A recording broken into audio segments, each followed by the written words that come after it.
दोस्तों नमस्कार। एएलपी का आपका एग्ज़ाम हो चुका है और उम्मीद है कि सभी का अच्छा हुआ होगा एग्ज़ाम।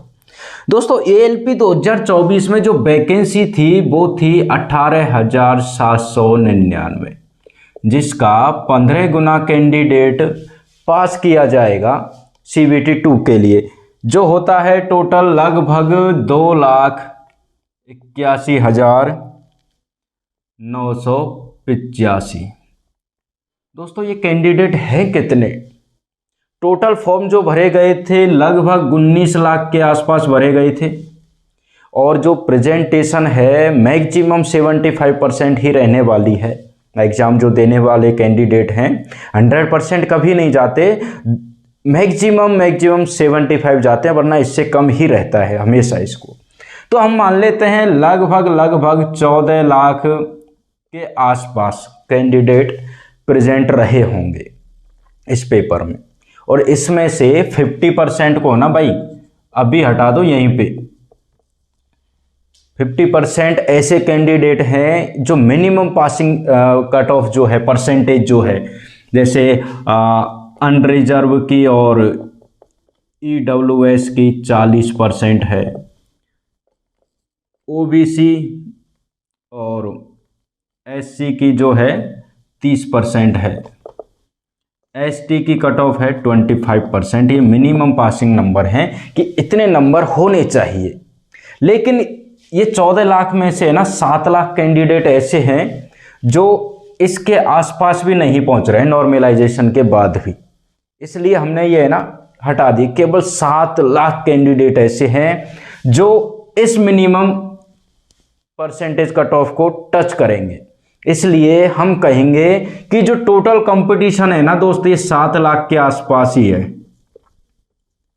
ये 7 लाख कैंडिडेट हैं, कंपटीशन जो है इन्हीं में है, इससे कम ही है। और तो हम मान लेते हैं, देखिए जो अगर ये कैंडिडेट हैं इसमें से भी 5 लाख के आसपास रहेंगे, ठीक है दोस्त। अभी ये जो 3 लाख के आसपास कैंडिडेट पहुंच गए हैं, ये कौन से कैंडिडेट हैं जिनको रेलवे CBT 2 के लिए पास करेगा, CBT 2 के लिए लेगा इतने कैंडिडेटों को रेलवे।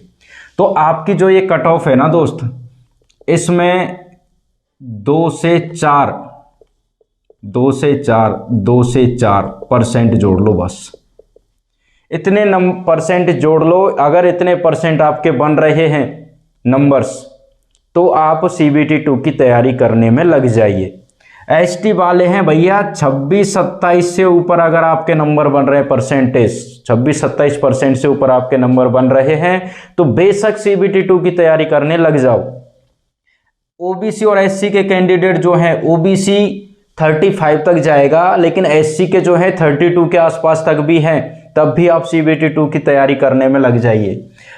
EWS और अनरिजर्व, EWS के जो कैंडिडेट हैं भाई 42% भी आपके नंबर बन रहे हैं ना, तो EWS वाले तैयारी करने लग जाओ CBT 2 की। और ये अनरिजर्व जो है ना भाई 45 तक जाएगा, 44-45 तक अनरिजर्व वाले कैंडिडेट हैं, तो इतने परसेंट आपके नंबर बन रहे हैं, CBT 2 की तैयारी करने लग जाओ बेशक। तो आपका सवाल था कि हम तैयारी करें या नहीं करें, CBT फर्स्ट की क्या कट ऑफ रहेगी, तो आपका डाउट क्लियर हो गया होगा।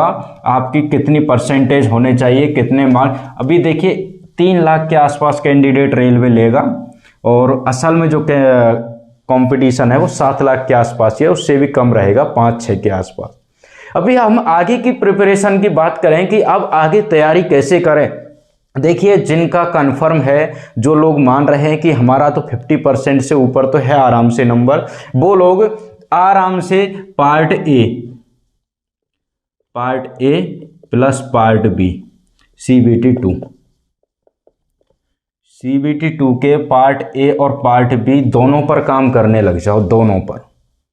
पार्ट ए का सिलेबस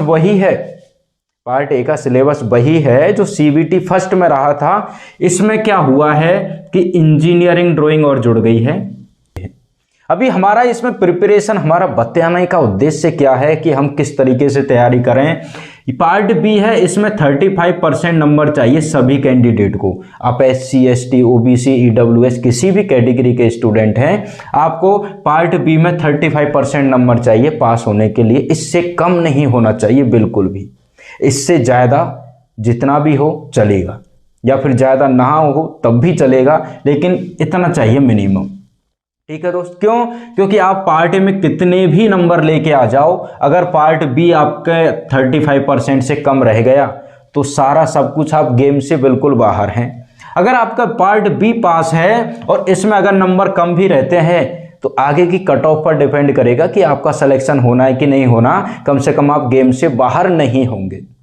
तो आपको वही चीज संतुलन बना करके चलनी है। जिन स्टूडेंटों के CBT फर्स्ट में अच्छे नंबर आ जाते हैं, मैं मानता हूं कि 60% के ऊपर अगर किसी के नंबर आ रहे हैं तो वो CBT पार्ट ए के लिए ज़्यादा टेंशन ना ले, पार्ट ए के लिए CBT 2 के प्रीवियस ईयर के मॉडल पेपर ले ले, प्रैक्टिस सेट ले और उन पर काम करता रहे।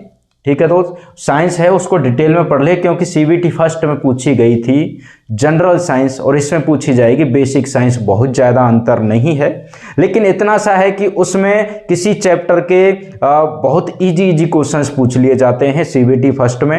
CBT 2 में क्या होगा कि जो बेसिक साइंस है, जो साइंस के चैप्टर्स दिए हुए हैं, इन चैप्टरों की डिटेल में थोड़ी सी पूछ सकता है।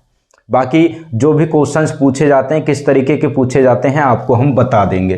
तो ये है पार्ट ए। तो पार्ट ए की आपको ज़्यादा टेंशन लेनी नहीं है। जिनके CBT फर्स्ट में 60% के आसपास नंबर बन रहे हैं, आपको पार्ट बी पर अच्छे से काम करना है, क्योंकि आपने देख लिया CBT फर्स्ट दे करके कि आप कितने पानी में हैं और कितने आपकी मेहनत जो है अच्छी है। उस तरीके से CBT फर्स्ट के रिजल्ट के CBT फर्स्ट का आपने पेपर दिया है, उसके क्वेश्चंस अटेम्प्ट किए हैं, उससे आपको अपनी कैलकुलेशन करनी है कि आपने किस तरीके से तैयारी की, कितनी तैयारी की, उस तैयारी के बाद में हमने कितना क्वेश्चन अटेम्प्ट किया। इसके लिए आपको बुक्स की ज़रूरत पड़ेगी। देखिए, पार्ट ए के लिए मैथ्स और रीजनिंग की जो आपने CBT फर्स्ट में बेसिक सब्जेक्ट्सों को कंप्लीट करने के लिए ली थी, वही बुक अब चलेंगी आपके लिए। साइंस की भी वही बुक्स चलेंगी। इंजीनियरिंग ड्राइंग की आप एक बुक ले लीजिए, ठीक है दोस्तों।